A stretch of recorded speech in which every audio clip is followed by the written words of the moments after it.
Welcome to the Genius Factory. Enjoy the video.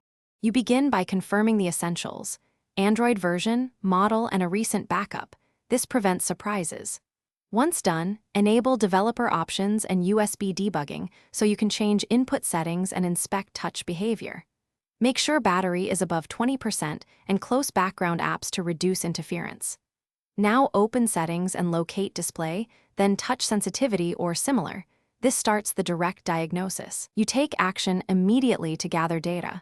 This lets you apply fixes with confidence. Once your basics are set, you move into deeper configuration. Disable or reduce animations to 0 or 0.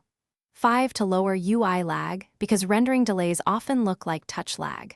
Next, use developer options.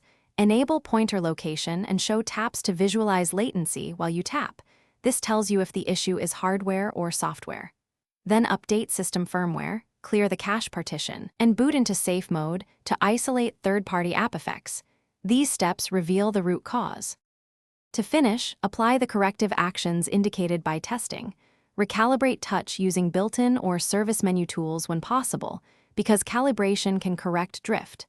If software fixes fail, back up your data and perform a factory reset to eliminate stubborn configuration issues. Make sure to retest after each step. If delays persist, suspect hardware, replace the digitizer, or seek a repair. Troubleshooting tip: if an external touchscreen or new digitizer resolves the issue, you've confirmed a hardware failure. Thanks for watching. If you found this helpful, don't forget to like and subscribe.